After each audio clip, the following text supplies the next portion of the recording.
영화나 드라마, 소설에서 가장 중요한 인물이 있죠. 바로 주인공입니다. 주인공. 대단한 능력을 가지거나 또 올곧은 성품, 또 놀라운 일들을 해내는 것을 보면서 주인공은 늘 작품 속에서 인기를 독차지하고 주목을 받게 됩니다. 그런데 플롯의 구성에서 빠지지 않는 것은 주인공에게 찾아오는 시련과 고난도 항상 찾아오는 것 같아요. 비슷하게도 우리는 성경에서 마치 주인공처럼 보이는 여러 명의 인물들을 발견하게 됩니다. 그리고 우리가 오늘 살펴본 엘리야는 정말 영웅에 가깝다, 주인공에 가깝다라는 느낌을 우리에게 줍니다.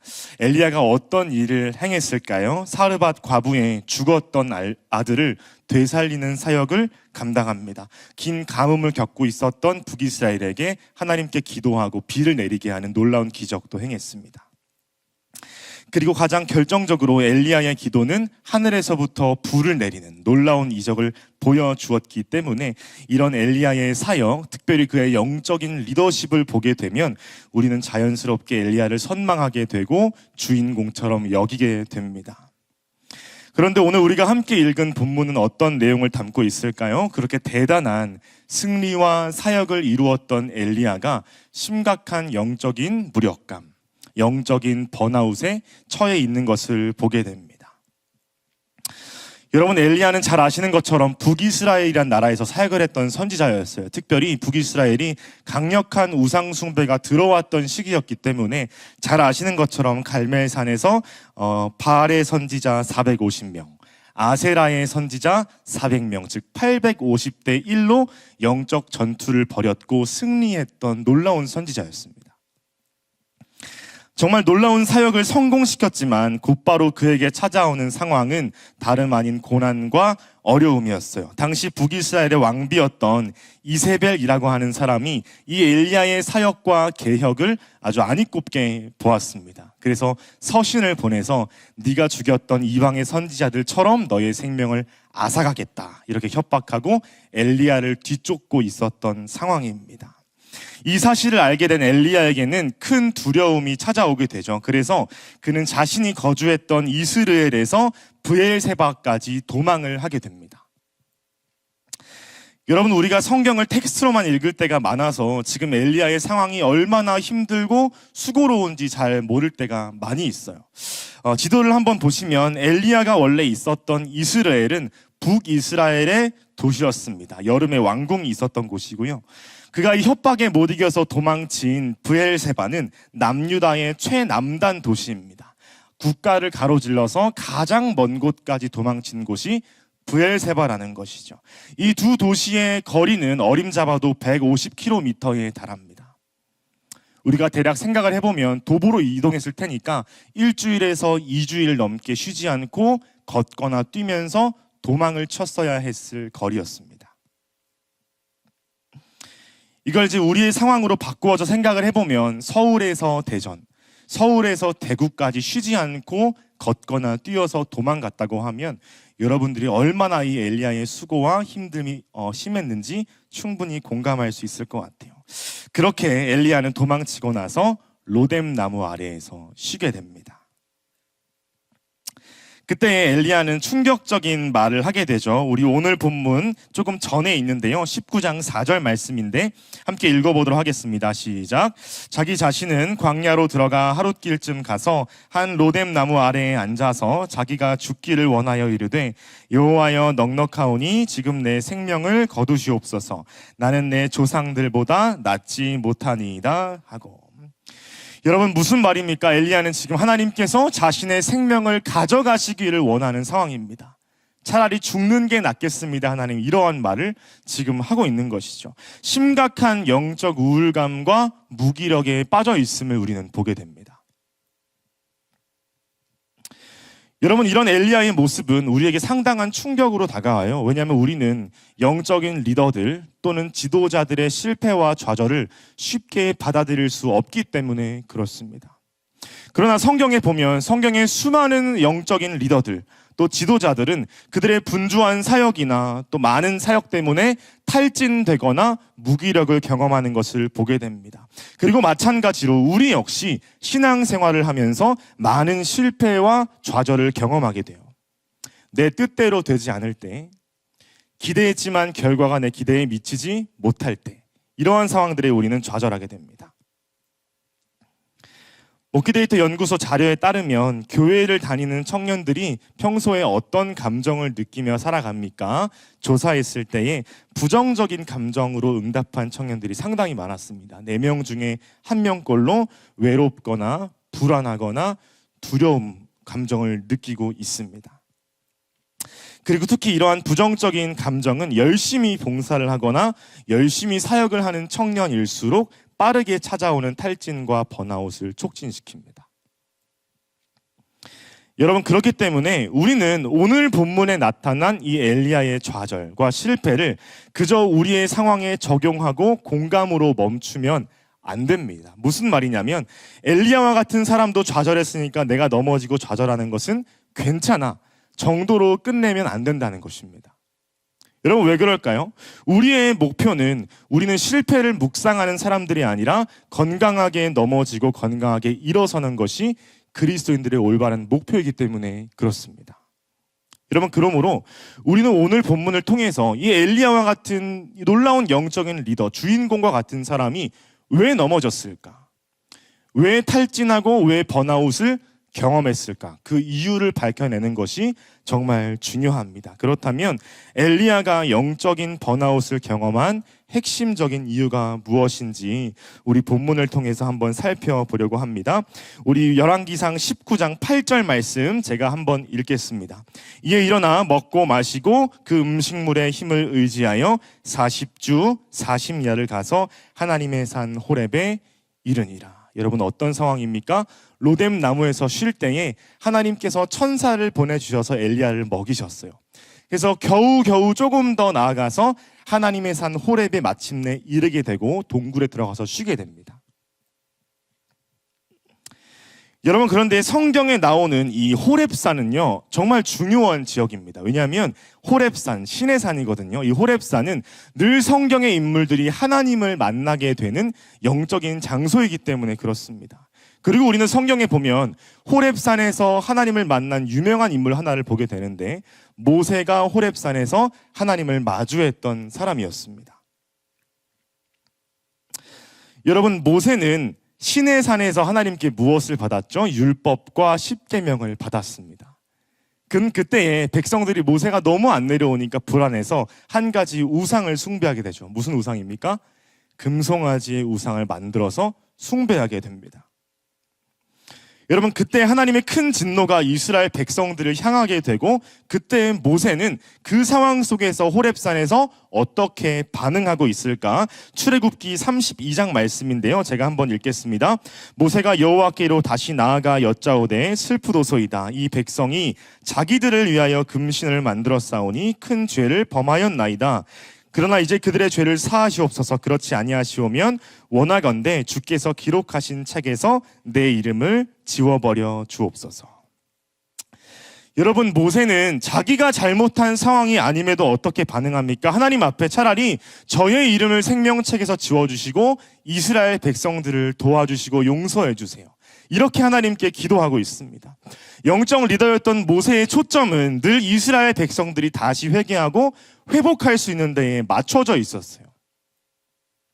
그런데 동일한 장소, 즉 호렙산에서 하나님을 만났던 엘리야는 어떻게 반응합니까? 열왕기상 19장 9절부터 10절 말씀인데요, 우리 함께 읽어보도록 하겠습니다. 시작. 엘리야가 그곳 굴에 들어가 거기서 머물더니 여호와의 말씀이 그에게 임하여 이르시되 엘리야야, 내가 어찌하여 여기 있느냐? 그가 대답하되 내가 만군의 하나님 여호와께 열심히 유별하오니 이는 이스라엘 자손이 주의 언약을 버리고 주의 제단을 헐며 칼로 주의 선지자들을 죽였음이오며 오직 나만 남았거늘 그들이 내 생명을 찾아 빼앗으려 하나이다. 여러분, 엘리야의 이 대답에서 인상 깊은 부분이 하나 있습니다. 그는 철저히 자신의 신앙의 열심, 자신의 사역의 열심을 하나님 앞에 드러내는 데 급급합니다. 이렇게 말하는 것 같아요. 하나님, 제가 하나님을 향해서 얼마나 열심히 사역했는지 아시잖아요. 하나님, 제가 얼마나 열심히 순종했는지 아시잖아요. 이스라엘 백성들이 언약을 떠날 때 저는 안 떠났고요, 다른 사람들이 우상 숭배할 때 저는 안 떠났습니다. 그러나 왜 제가 죽어야만 하는 위기 가운데 처해 있습니까? 마치 하나님께 이렇게 이야기하는 것 같아요. 엘리야는 자신의 사역과 열심에 비해 찾아오는 결과에 만족하지 못하고 있습니다. 그는 열심히 사역한 만큼 어느 정도 성과가 따라야 하고 좋은 결과가 따라야 한다고 생각하고 있습니다. 여러분, 모세는 하나님과 이스라엘 백성들 사이에서 중재자 역할을 감당하고 있지만 엘리야는 하나님 앞에 자신의 열심과 자신의 사역을 입증하는 데에 급합니다. 오늘 본문에 보면 10절과 14절에서 엘리야는 자신의 열심이 유별나다, 나의 열심이 특별하다, 이러한 구절을 반복하고 있습니다. 그만큼 엘리야에게 내세우기 원했던 것은 자신의 수고와 자신의 열심이라는 것이죠. 정리하면 엘리야의 영적 번아웃을 촉진시켰던 핵심적인 문제는 무엇입니까? 그의 자기중심적인 자기 사역을 내세우는 마음이었다는 거예요. 존 올리의 책 열왕기 하나님이 여기 계시다라는 책에 보면 엘리야의 탈진과 번아웃을 촉진시킨 이유가 다름 아닌 그의 마음의 문제라고 잘 정리하고 있습니다. 한번 인용하겠습니다. 여호와를 향한 엘리야의 헌신과 백성들이 여호와만을 예배하기를 갈망하는 그의 마음에 대해서는 의심할 여지가 없지만 그는 여호와께서 분명하게 명하지 않으신 장소에서 분명하게 명하지 않은 방식으로 여호와를 대신해 행하는 것으로 묘사된다. 그는 마치 그만이 정말로 하나님을 섬기고 있다는 듯이 말하고 행동한다. 그래서 그가 기대한 대로 일이 잘 되지 않을 때 백성들에게서 희망을 보지 못한다. 만일 그가 유일한 한 사람이고 그의 행동이 실패라면 다 소용없어진다. 그는 그 민족이 여호와께 돌아오게 하는데 실패했으므로 차라리 죽는 편이 낫다. 호렙산에서 여호와께서 그와 함께 하신다는 확신을 얻었지만 그러고 나서도 곧바로 그는 태도를 바꾸지는 못한다. 그의 열심과 내가 한 일에 대한 집중이 탈진을 초래한다. 여러분, 그래요. 엘리야의 핵심적인 문제는 다름 아닌 그의 마음의 문제였습니다. 나 자신에 집중하는 마음은 곧 우리를 금방 지치게 만들고 소진되게 만들기 때문입니다. 사랑하는 청년 여러분, 혹시 이곳 가운데 지친 몸과 또 마음을 이끌고 예배의 자리에 나오신 분이 있습니까? 지금 예배를 드린 여러분들의 마음은 어떤 상태에 놓여 계십니까? 제가 오늘 예배를 준비하면서 날짜를 보니까 11월의 마지막 날이더라고요. 내일이면 12월, 이제 마지막 달을 맞이하잖아요. 연말은 분명 우리 기독교인들에게 되게 즐겁고 감사한 시간이 되어야 하는데 이 연말만 되면 유독 힘들고 지치고 숨이 턱턱 막히는 느낌을 받는 그리스도인들이 분명히 있습니다.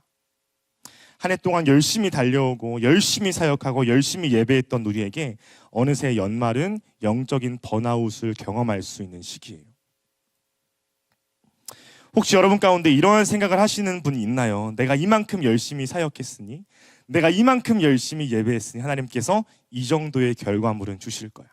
하나님께서 이 정도의 길은 열어주실 거야. 이런 마음을 갖고 있다면 그 자기 중심적인 태도는 늘 우리를 탈진시키고 번아웃을 촉진시킵니다.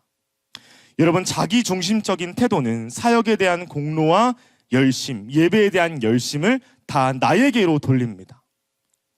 그리고 내가 기대했던 결과를 만나지 못할 때에는 크게 낙심하게 되고 하나님을 원망하게 되죠. 그러므로 우리는 신앙적 번아웃을 촉진시키는 자기 중심적인 마음과 태도가 있는지 분명히 살펴볼 필요가 있다는 것입니다. 오늘 말씀을 첫 번째로 이렇게 정리하고 싶어요. 첫째, 자기 중심적인 신앙이 우리를 탈진시키고 번아웃을 촉진시킵니다. 하나님 앞에서 나의 열심과 나의 헌신을 드러내고 인정받고 싶은 마음은 사실 누구에게나 있습니다. 그러나 그러한 열심은 결국 나의 뜻대로 되지 않았을 때에 빠르게 절망하고 빠르게 무너지는 것을 우리는 보게 됩니다. 여러분, 그러므로 우리는 영적 번아웃을 피하고 또 잘 일어서려면 가장 먼저 자기 중심적인 마음이 아니라 하나님 중심적인 마음이 우리에게 필요합니다. 나의 모든 열심과 나의 헌신이 하나님의 영광을 위한 것이라는 하나님 중심적 마음이 정말 필요해요.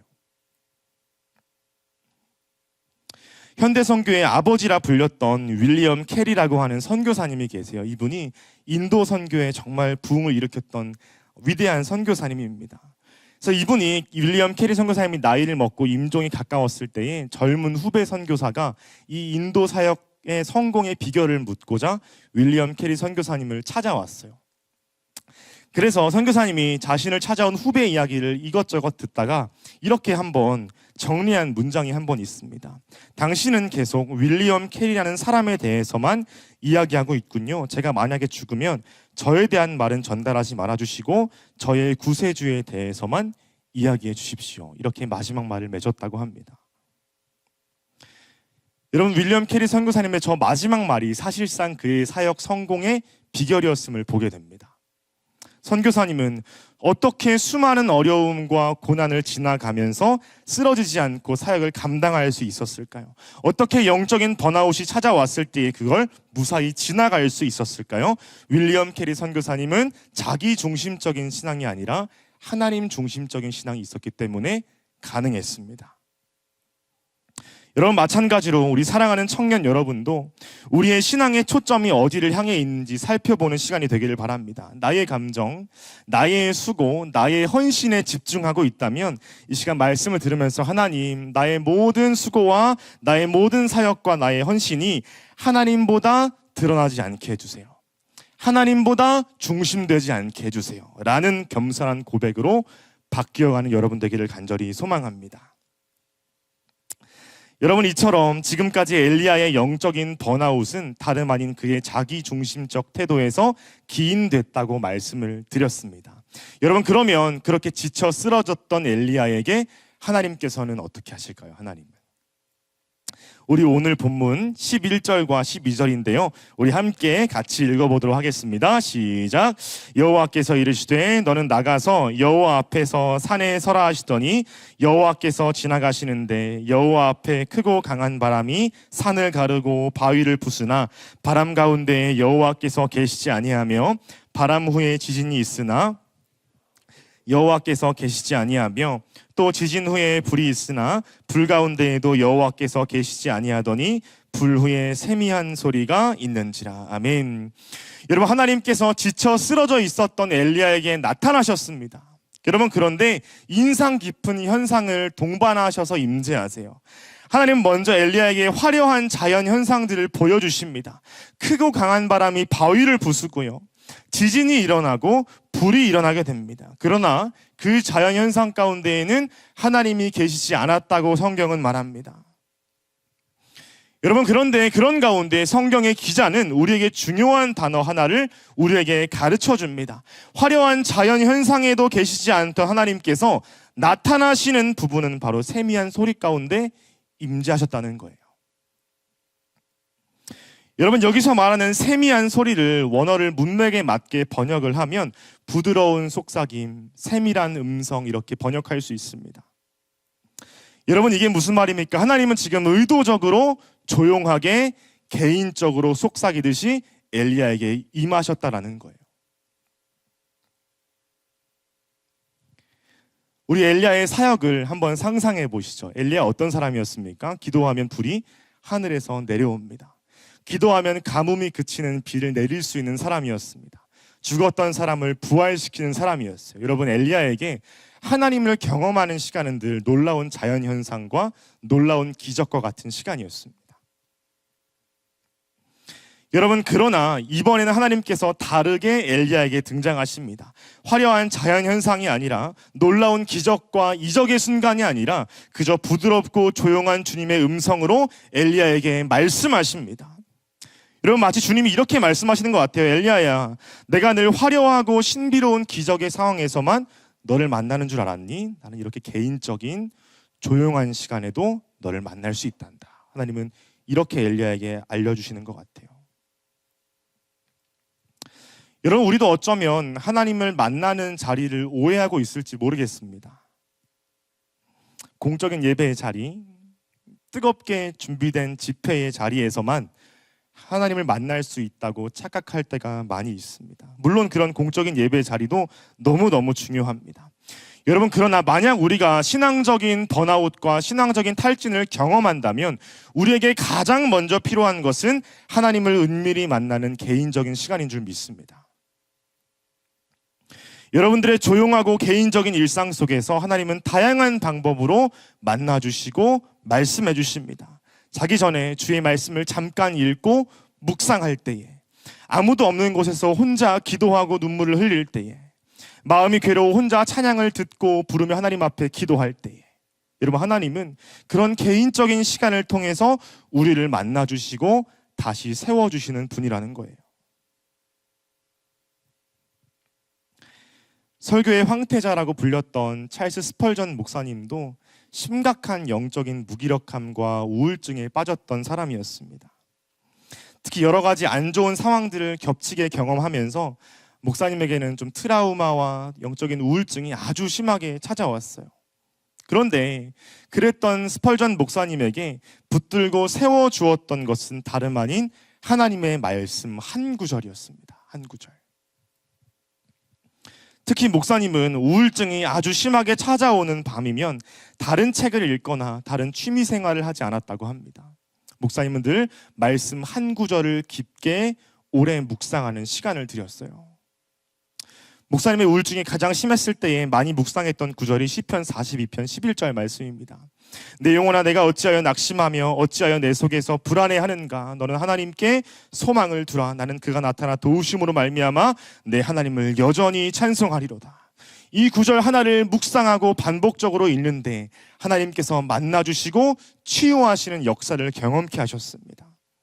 이 구절 때문에 목사님은 깊은 우울감과 낙심에서 빠져나올 수 있게 되었고 다시 사역을 감당할 수 있는 힘을 얻었습니다. 스펄전 목사님이 나중에 자신의 책에서 우울증을 심하게 겪었던 자신의 일상을 이렇게 정리했습니다. 어두운 시기에 성경은 영혼의 가장 좋은 위로다. 묵상은 절망을 몰아내고 믿음을 되살리는 하나님의 방법이다. 그러므로 성경을 여러 장 서둘러서 읽는 것보다 성경 한 구절의 묵상이 더 낫다. 하나님 말씀은 상한 마음을 치유한다. 사랑하는 청년 여러분, 이곳 가운데 상한 심령으로 예배의 자리에 나오신 분 있습니까? 영혼의 낙심과 육체의 탈진을 경험하면서 예배의 자리로 오신 분 있나요? 혹은 여러 사역과 봉사로 몸과 마음이 지쳐있는 분이 있습니까? 여러분, 그런 모두에게 오늘 말씀은 우리에게 가장 정확한 해답을 내려주고 있습니다. 넘어진 우리를 다시 일으켜 세우는 것은 다른 데 있지 아니하고 오직 주의 말씀을 통한 세밀한 음성인 줄 믿습니다. 그러므로 오늘 말씀을 이렇게 두 번째로 좀 정리하고자 합니다. 둘째, 하나님의 부드러운 음성이, 하나님의 세밀한 음성이 우리를 다시 일으켜 세웁니다. 여러분, 다시 나의 신앙을 세우고자 결단하는 분이 있다면 오늘 말씀을 꼭 기억하시기 바랍니다. 그리고 일상 속에서 다시 하나님과의 개인적인 시간을 가장 먼저 확보하시기를 축복합니다. 여러분, 뜨거운 집회도 중요하고요, 잘 준비된 예배의 시간들도 중요하지만 우리에게 가장 필수적인 시간은 하나님의 부드럽고도 세밀한 음성을 들을 수 있는 골방이요 일상의 시간인 줄 믿습니다. 그러므로 오늘 말씀을 통해 다시 나에게 속삭이시는 그 하나님을 만나고 또 그분이 공급하시는 새로운 힘으로 감당하는, 사랑하는 모든 청년 여러분 되시기를 간절히 소망합니다. 말씀을 맺겠습니다. 여러분, 우리는 오늘 많은 사역과 상황들로 인해서 완전히 지쳐 나가떨어진 엘리야 한 사람을 보게 됩니다. 그는 하나님 앞에 차라리 죽여달라고 말할 만큼 심각한 영적인 우울감과 번아웃에 처해 있었습니다. 여러분, 그런데 본문은 우리에게 무엇을 가르칩니까? 그렇게 대단한 엘리야도 넘어졌으니 우리가 넘어져도 괜찮아 정도의 적용이 아닙니다. 오늘 말씀은 엘리야와 같은 큰 믿음의 사람이 왜 넘어졌고 어떻게 다시 일어섰는지에 대해서 우리를 가르치고 있습니다. 여러분, 엘리야는 자기의 열심과 자기 사역에 대한 생각이 많았던 사람이에요. 오직 자신만이 하나님을 올바르게 섬기고 있다는 교만한 마음도 그 안에 있었습니다. 여러분, 그렇기 때문에 그에게 필요한 것은 하나님과의 조용한 만남이고 하나님과의 개인적인 만남이었습니다. 화려한 불과 지진이 아니라 조용한 시간 속에서 부드럽게 말씀하시는 하나님의 음성만이 엘리야의 유일한 회복 가능성이었습니다. 저는 이 엘리야의 이야기를 접할 때마다 또 한 명의 성경 인물이 늘 떠오릅니다. 예수님의 가장 사랑을 받았던 제자, 예수님을 가장 사랑했던 제자 베드로의 이야기가 항상 생각이 나요. 여러분, 베드로만큼 예수님을 사랑했던 사람이 있을까요? 베드로만큼 예수님의 사랑을 받았던 사람이 있겠습니까? 그는 열정과 열심의 대명사로 제자들 가운데 있었습니다. 그러나 그랬던 베드로에게 큰 낙심하는 사건이 찾아오죠. 잘 아시는 것처럼 예수님 믿는다는 사실에 피해를 입을까 봐 예수님을 부인하게 됩니다. 베드로는 그 자책감 때문에 큰 낙심과 좌절을 경험하고 다시 자신의 마을로 돌아가 예수님을 떠나게 됩니다. 여러분, 그렇게 무너졌던 베드로에게 예수님께서 다시 찾아오시지 않습니까? 예수님은 대단한 설교 현장에 많은 무리가 모이는 예배 시간에 베드로를 만나주지 않으세요. 예수님은 놀라운 기적과 이적을 행하는 순간에 베드로를 만나주시지 않습니다. 언제 만나십니까? 아침 먹는 시간에 개인적인 해변가에서 베드로를 만나시고 네가 나를 사랑하느냐? 그 따스한 음성으로 베드로를 일으켜 세우십니다. 여러분, 큰 실패와 무너짐을 경험했던 베드로에게도 큰 영적인 번아웃과 낙심을 경험한 엘리야에게도 가장 필요했던 것은 주님의 부드러운 음성이요 개인적인 교제의 시간이었습니다. 여러분, 마찬가지인 것 같아요. 우리의 신앙생활 가운데 엘리야와 같은 번아웃이 찾아올 수 있습니다. 우리는 신앙생활 가운데 베드로와 같은 자책과 죄책감이 있을 수 있어요. 그러나 그때마다 우리를 다시 세우는 것은 하나님의 음성이요 주의 사랑의 말씀인 줄 믿습니다. 필라이 큰 목사님의 그들도 우리처럼 괴로워했다 책에 보면요, 엘리야의 이야기가 우리를 향한 하나님의 메시지라고 분명히 가르치거든요. 인용하고 설교를 좀 마무리하고자 합니다. 하나님은 엘리야를 버리지 않으셨다. 그의 인생에서 가장 어둡고 외로웠던 순간에 엘리야와 함께 계셨다. 하나님은 엘리야가 산 꼭대기에서 말씀을 선포했을 때 사랑하셨던 것만큼이나 로뎀나무 아래에서 죽기 바랄 때도 사랑하셨다. 그러므로 내적 갈등이 생기는 모든 순간에 다음에 교훈을 새기라. 하나님은 더할 나위 없이 당신을 사랑하신다. 예수님 안에서 당신을 향한 하나님의 사랑은 상황에 따라 변하지 않는다. 그 사랑은 영구적이다. 엘리야가 하나님의 부르심으로부터 도망쳤음에도 불구하고 하나님은 여전히 하나님의 나라를 세워가는 목적을 엘리야에게 두셨다. 우리의 인생도 그렇다. 오늘 우리가 아무리 낙심해 있어도 하나님은 여전히 우리 미래에 대한 밝은 계획을 갖고 계시다. 사랑하는 청년 여러분, 하나님, 우리가 낙심해 있어도 번아웃이 찾아와서 주저앉아 있어도 여전히 우리를 사랑하시고 그분의 말씀으로 다시 일으켜 세우실 줄 믿습니다. 오늘 말씀을 통해 다시 한번 주의 부드러운 음성을 간구하고 경험하며 다시 하나님 앞에 일어나 회복하는 우리 모든 청년부 여러분 되시기를 간절히 소망합니다.